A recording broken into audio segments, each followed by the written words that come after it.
the BJP may follow suit, especially when it comes to the states of Rajasthan and Chhattisgarh, where the assembly elections are due by the end of this year. This is coming at a time when the BJP took out a list, the second list of at least 39 of its candidates, which included members of parliament and also union ministers. And it is now been expected that a similar model that also will be followed when it comes to the other states which are due for elections, when it comes to Rajasthan and also Chhattisgarh. Going across to Pragya now. Pragya, that means when it comes to the sitting MLAs, they won't be getting a chance, but when it comes to MPs and union minister, they might be given a ticket even in Rajasthan and Chhattisgarh. Absolutely, and they have national presence as well.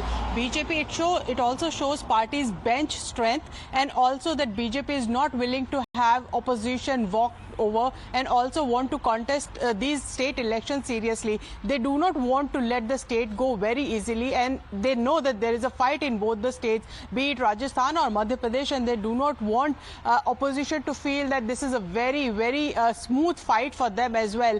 They have fielded all the big guns, like we have seen in Madhya Pradesh. There is Prahlad Singh Patel, Narendra Singh Tomar, and this Fagan Singh Kulaste. All three are union ministers, one of them cabinet. And what we are given to understand from our sources is that the same suit BJP is going to follow in Rajasthan and Chhattisgarh as well. There are many MPs in Chhattisgarh who would be getting the ticket as well. And similarly, the number of MPs and ministers who would be getting ticket in Rajasthan will be way more than it is in Chhattisgarh.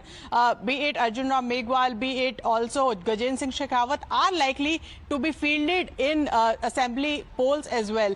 Also, this does one thing for BJP as well. It fields open it also put the field open for the CM face as well, should the BJP win both the states as well. So everyone will try to be on the top, everyone will try to have to win the election as much and also the seats as much as possible. It is also for the benefit of the BJP that everyone tries not to put down on the opposition camp, but also they try to win the elections for their own seats.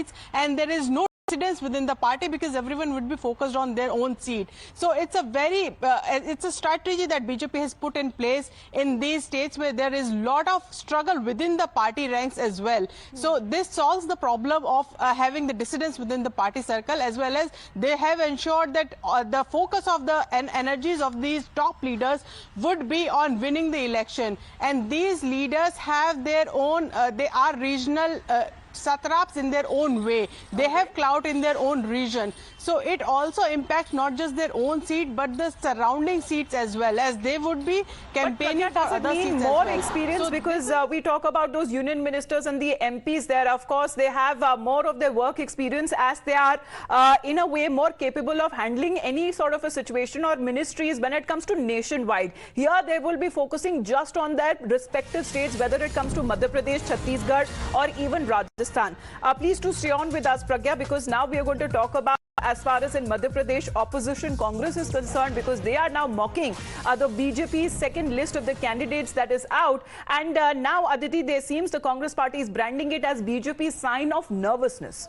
Well, exactly, Amita. Not just the nervousness of the BJP, but they're also mocking how Kharge and Rahul's team and the INDIA allies have threatened the BJP's existence, and also questioning why didn't PM Modi mention any developmental work done by Shivraj Singh Chauhan government in the state. Well, let's go forward with the Congress attack. The Randeep Singh Surjewala says Madhya Pradesh में BJP की दूसरी list का सच, हम तो डूबेंगे तुम्हें भी ले डूबेंगे सनम। 18 सालों में मध्य प्रदेश को भाजपा की सरकार ने बर्बादी की कगार पर पहुंचा दिया। ये बात प्रदेश की जनता के साथ साथ भाजपा का केंद्रीय नेतृत्व भी जान रहा है। इसलिए 15 दिन पहले श्रीमान अमित शाह और कल मोदी जी ने शिवराज जी के काम और काम से किनारा कर लिया। ये बात शिवराज सिंह चौहान जी को मन ही मन बहुत सलाती थी। दूसरी ओर सिंधिया जी भी अपनी लोकसभा की हार तथा अपने क्षेत्र में लगातार स्थानीय निकायों की हार से भी हताश थे। बस दोनों नेताओं ने सोचा, अपने अब सभी प्रतिद्वंदियों को ठिकाने लगाने का मन बनाया। केंद्रीय नेतृत्व को शिवराज और महाराज ने बताया कि मध्य प्रदेश में जीर्ण शीर्ण की हो चुकी सत्ता की डूबती नाव की पतवार को अब नरेंद्र तोमर, प्रहलाद पटेल, फगन सिंह, कैलाश विजयवर्गीय और राकेश सिंह की जरूरत है। मगर असल में शिवराज और महाराज की मंशा हम तो डूबेंगे तुम्हें भी ले डूबेंगे सनम की है। ये साफ है।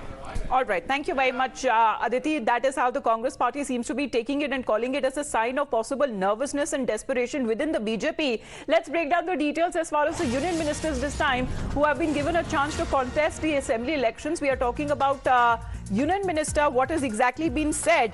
Narendra Singh Tomar seems to be upset over MP poll ticket as far as the details that are now coming in as far where he will be now contesting from. That is also something where the three names that have now come across Narendra Singh Tomar, who is now fielded from Dimani, remains to be seen if he is possibly upset with his name now that has been figured in the second list of the BJP that has now come out.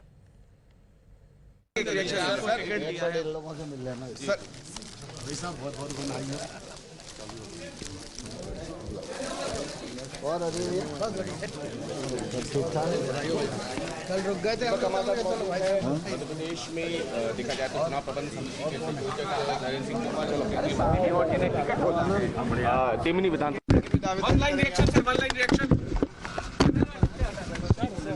Pragya, how do we understand it? Of course, those decisions by the BJP top leadership would have been taken into effect when it comes to taking into account every possible aspect. But when it comes to leaders who are now serving on a more national platform and asked to contest on a regional level, on a state level, how does one react?